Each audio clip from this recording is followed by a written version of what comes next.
diseases of the heart. Yeah. You went through that the text by Imam Maulud in study circle. Exactly. Great text, by the way, for any. I guess non-Muslim viewers would not really. Yeah. Not really. No, I think that's a text that can be used. I've recommended it to non-Muslim audiences before, and they've actually loved it. They're receptive to it? Very much so.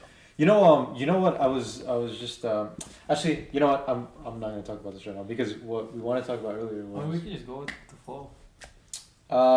Okay, fine. So, I was watching this video the other day, and so I'm looking for jobs right now, and so obviously I'm doing what I can, and then I'm also looking for the perfect du'as that I can read. So I found this video on actually one of my friends sent me it about it was du'a al-hajat, and the guy in the video was like, I recommend this to non-Muslim people, 2 non-Muslim people that both got jobs, and I remembered. So I was like, oh, I didn't really think that. I didn't really think so much about that, about like the effectiveness of a dua for a non-Muslim. And then I remembered how one time someone came to you with a certain problem and you told them to make wudu. Yeah. Yeah. I can share that story if you want. It's been long enough. Yeah, that would be a really good story. So I remember you asked the question of like, what's one among the strangest things that's been there? This isn't one that sticks out because it was really emotionally difficult or anything, but it's just strange. Yeah. So, this happened a couple of years ago, and I'm pretty confident everyone in the story has hopefully moved down to a much better place. But I'm walking into. Moving my mic because I can't see. This is right in. Okay, fine. Yeah. So I'm walking into CILRU, okay, and there is a woman outside who's just sitting there, like on the. This is back when there was a sidewalk right outside the Center for Islamic Life Directors University. Old CILRU. I only know the building. Yeah, so this is when we were on the second floor of a pizzeria. So we were, CILRU has changed significantly in the last couple of years. Is that the one behind the college? Yep. CILRU was right above. I thought people live there now. They do. Oh. So that's where it was. I'm opening up for the day, and it's like 10 or 11 a.m. I usually don't even come in that early because you guys are all asleep at that time anyway. Yeah. So I'm about to walk in, and there's this woman sitting on the sidewalk, and like she looks distraught. So I'm like, can I help you? And she says, I'm here to see the Iman, not Imam, Iman. Yeah. And I'm like, that's probably what, like, I sometimes wear the hat of an Imam. I'd be happy to see you upstairs. And she's like, okay. So she's like picking up her backpack and getting up. I open the door, and we had to walk upstairs in order to get inside the building. And as I'm walking up the stairs, she opens the door, and then she steps in and looks back. And then steps in and looks back. And I'm like, is everything okay? I'm scared. And actually what she says is, it can't follow me here. And she has the biggest smile on her face. And I'm like, wait, this is too early in the morning. And I'm like, let's go upstairs. And because I knew that she had a story. No. If I heard that, I would go like, oh, we're not open yet, actually. Just wait outside. I knew there was a story here. So I have a long conversation, and like I do all the typical stuff of like making sure our administrators knows that we're open, like because we take that type of stuff seriously. Like not ever having 2 people in the building at the same time. You always want there to be a third person. But we have a conversation for a while, and apparently this woman had been involved in a lot of occult practices. And it started off with tarot cards. It's much more common than you'd think. Started off with like tarot cards, and then eventually ended up being like trying to develop her spirituality. And something happened in one of their seances, and now there was a black hooded figure.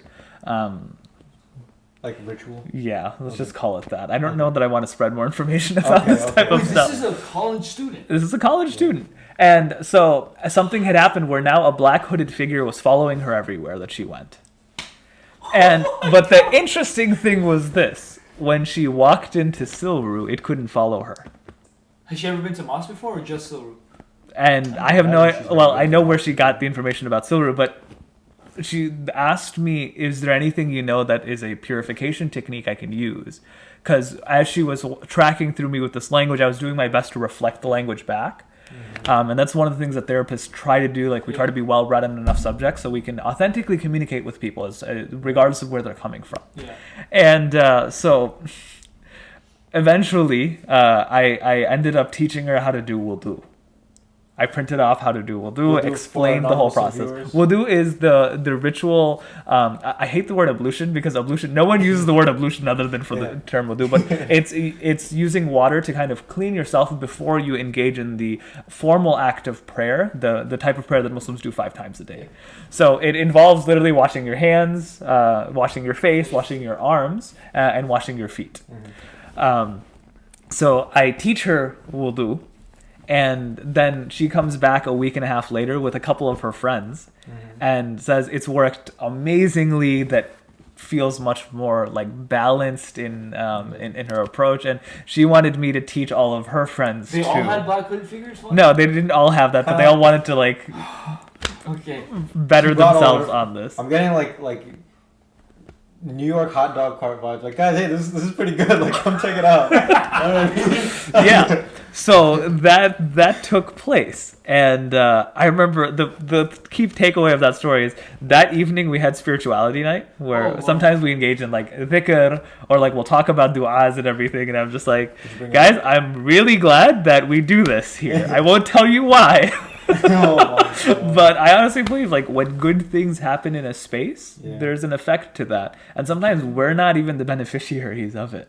Yeah. Where she benefited from maybe we're people that believe in the unseen, that angels take presence when good conversations are taking place, and she felt the effects of it. And I thought the weirdest thing about that is I sometimes have that of like, dude, what's the point of like formal dhikr and like Yeah. doing it in the group?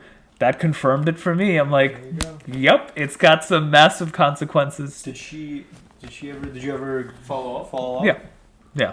That I'm not gonna. Again, there's only limited information I think I can and cannot share. But what I can confirm is I think that is a very good moment for her, and this becomes an example of you can do good for someone without necessarily tying in, confirming, or completely destroying the worldview that they're coming from. Yeah.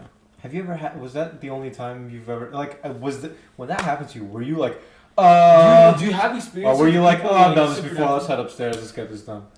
So I couldn't catch your question. What No, was but it? Do you have like, I'm just to use layman terms. Do you have like other supernatural experience, like people coming in with supernatural experiences? It'll happen from time to time, but this is where I think we need to have a much more healthy conversation of like what supernatural means, and this comes into I like having the conversation also of what people define as a miracle. A miracle is only a miracle because you weren't expecting it. Like some of the most simple things that we do, like waking up every day. Or like not getting there's 3 million people who are driving on a highway and like there's 2 accidents, like that's a pretty miraculous thing taking place. But same with supernatural experiences. There are people who will attribute it to very supernatural causes. And do I strongly believe that there can be causes that we can't necessarily explain with our current language? Yes. Do I think there are supernatural things? No. So you're comfortable with Yeah, most because of it. oftentimes it's the perception of the supernatural is what's being found. Another example I can give of this is there was, and I feel comfortable sharing these because they're so long ago, and I don't think it's going to do anyone any harm. Okay. But there was a woman who came in who had something similar where when she would stay in a room for long enough, she would feel like they were scratching, and that people were talking about her. So like whispers were taking place, and she would even say like shadows would start moving, and she was like really freaked out. And I sincerely believe that she believed that this was happening. And then like I got eventually part of the story was the only thing that stops it from happening was when her brother or her father or her uncle recites the adhan, right?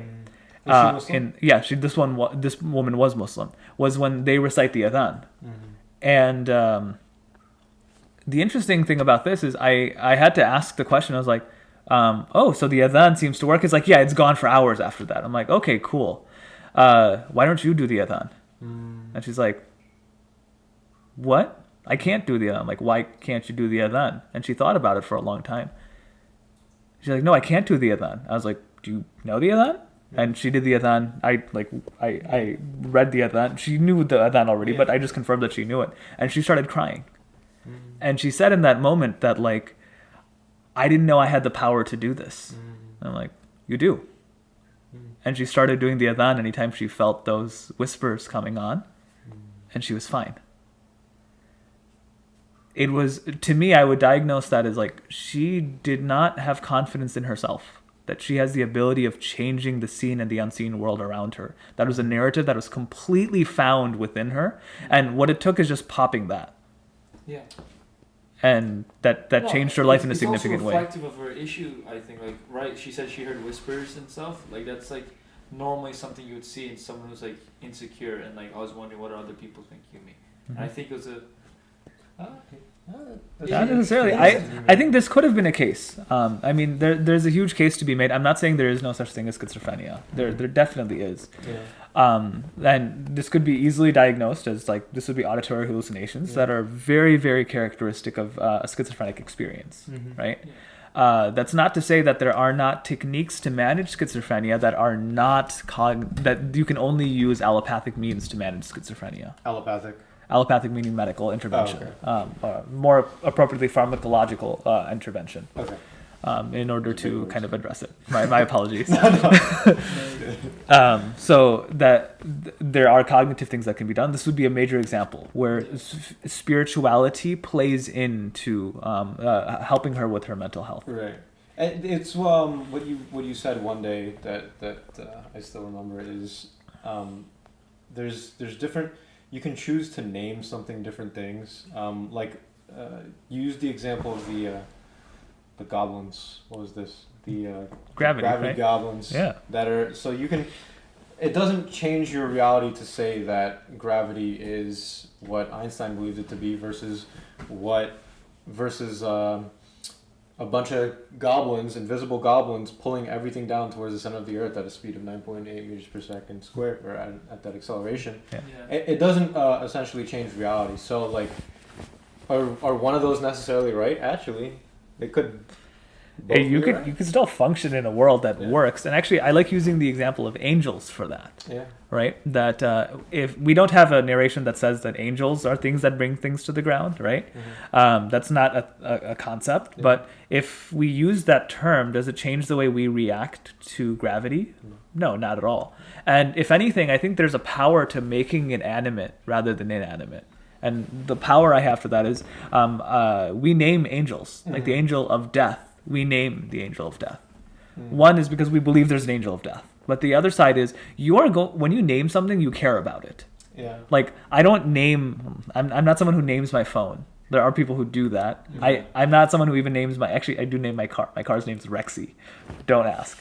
My daughter likes it, so that's maybe where that name comes from. Okay. It's an i3, so that's why. And it's got a range extender, so its initials are Rexy anyway. Computer. It needs your password. Just wait. Do the thing. Sorry, guys. 1 second. No worries. All right, there we go. Yeah. But when we name things, we only name things that we really care about. Yeah. So when a country, one example of this would be a boat. We name boats collectively as a civilization. I actually had an opportunity of living on a boat for the summer. That could be a whole topic for another conversation.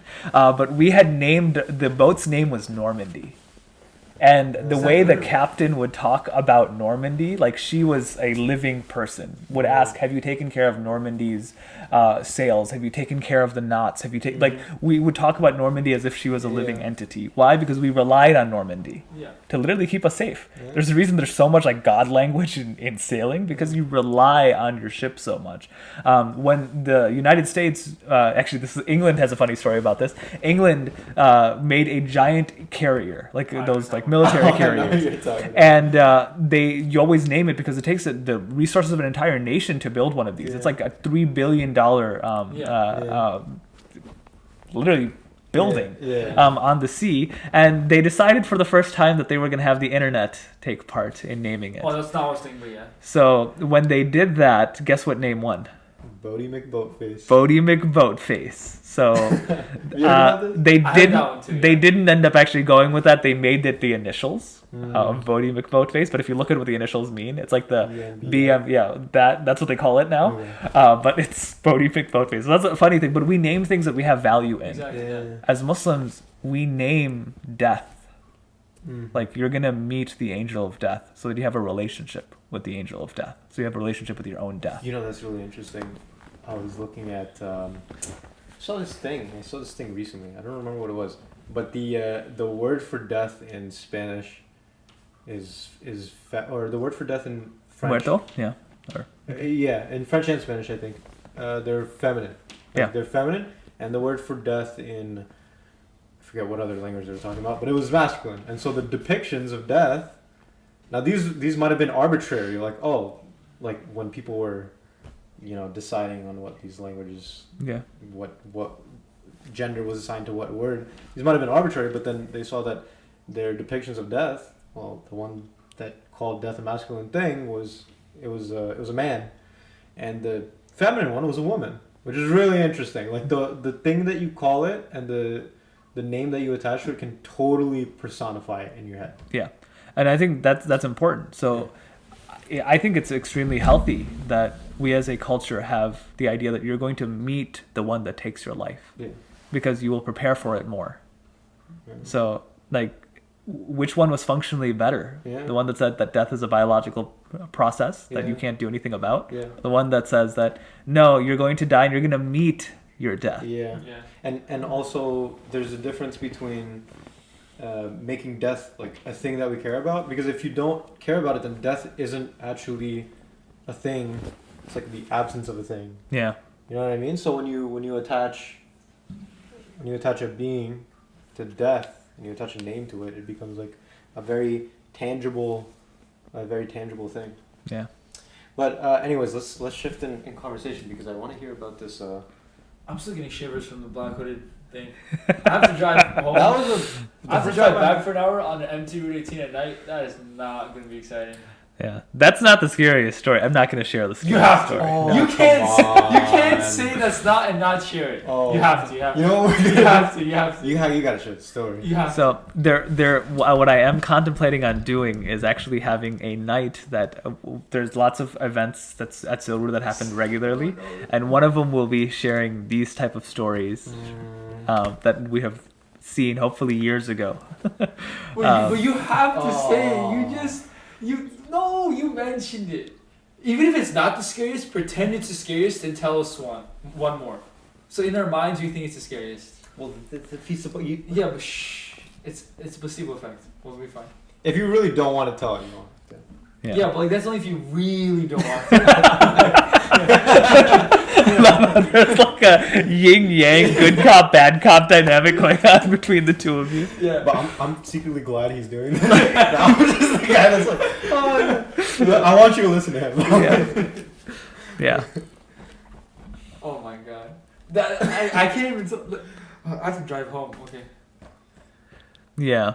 No, I'm gonna choose to abstain this time, because there's also another thing. Anticipation is gonna do so much more for you right now than the story. Wait, can you like tell us off camera? No. Oh man. Oh, No. but you're gonna tell it eventually in Yeah, some probably. setting, right? Yeah. So then what? You can But tell why us would off you tell us camera. off camera then? Maybe. Okay. Okay. Yeah. I'll take that. We need to make a quick Patreon account and say if you guys exclusive. Exclusive content, right? Okay, so what I want to talk about was actually something that was really intriguing earlier.